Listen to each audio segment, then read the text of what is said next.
Okay, quick recap of what's going on with this van. It's PPG's van. Just put the gearbox back in, it's just come back from the reconditioners. The diff bearings are absolutely shot out of it.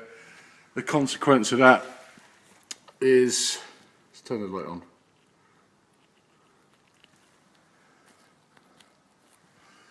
Consequence of that is the diff bearings, let's get a look at that. The diff bearings are actually in this big housing here. Gearbox has to go away from that. But the result of diff bearings going is get a lot of play in this shaft here. This shaft here, that's come from genuine. We fit that after we get the gearbox back. It's called an output shaft. These splines here, where there's play in the diff, and the diff moves up and down as it's going along, the shaft that joins this, it's actually over there in the box, the shaft that joins it mounts solidly to the engine block there. So if there's any play there, what it does is it wears the shaft away inside. If we get the old shaft, there's the old shaft.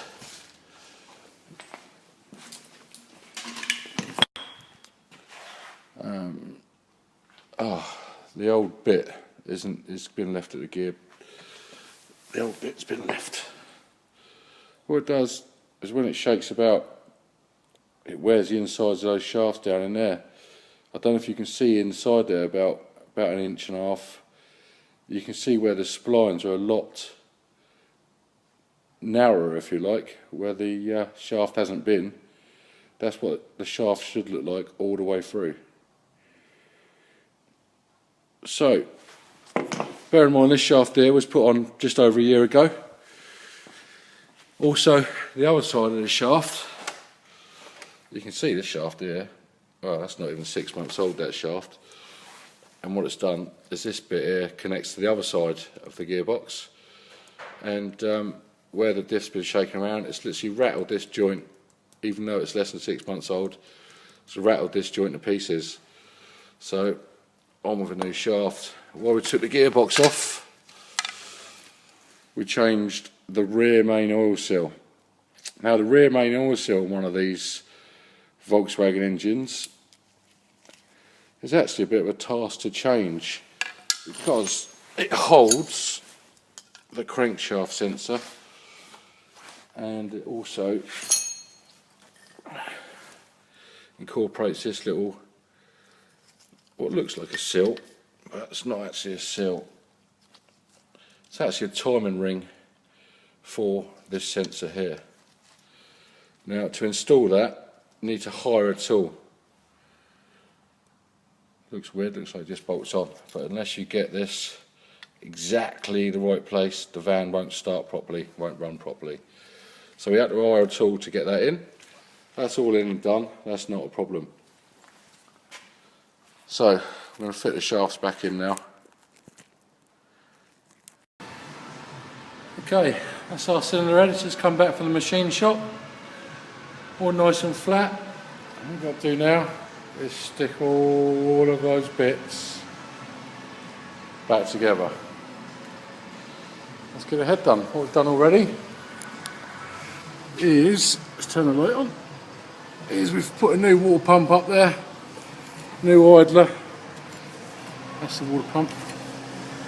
So we're ready to go back together now. Let's start putting it back together. Right then, a quick recap on the transport job.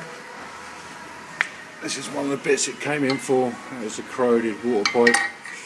This is our head gasket. Well, that's our manifold gasket, but this is our head gasket. Quite a common thing to go on these 1.9s. And there's a stretch head bolts, need to replace those. This was an extra, not quoted for. As you can see there, the reason we've changed that is the bearings started to go in the tensioner. You can't buy that on its own, you have to buy the whole automatic tensioner. This was an extra, not quoted for. That's the camshaft sensor. This is why we've changed it. That's the rear main oil seal. That was leaking oil, but it comes with a special, as I've said before, this thing we had to hire a tool for to set up. Part of the job that we did quote for was the cam belt with the, that's an automatic tensioner, idler cam belt. One of the other extras is this belt. We changed this belt because, there we go, it's got a nick missing out of it right there, look. If we left it, it would just fall apart in the end.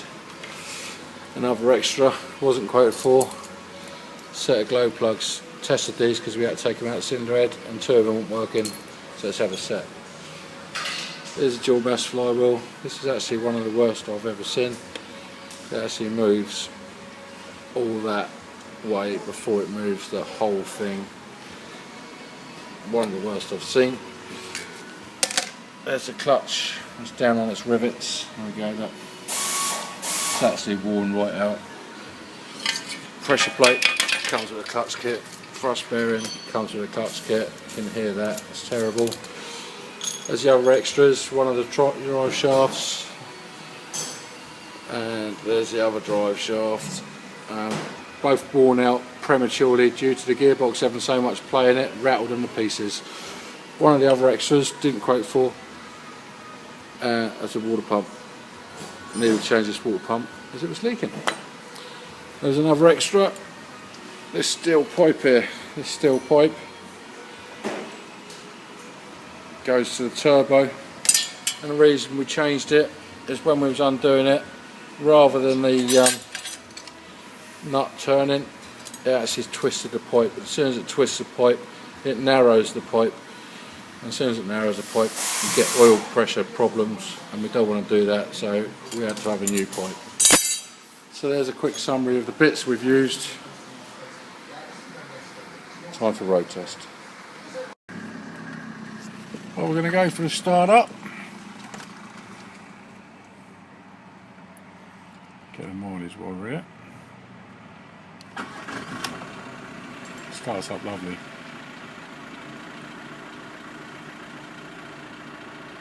Okay. What's our mileage there? 267,417 miles. All running, no management lights on.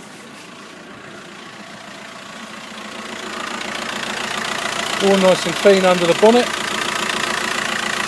Cleaned it all up. You'd never know I'd been there. All the antifreeze is new, engine oil's new.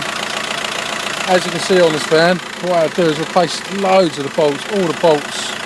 It was all rusty, so I've had to replace them. I had to chew half of them off to get them apart. But there she is, she's all clean, ready to go back to work.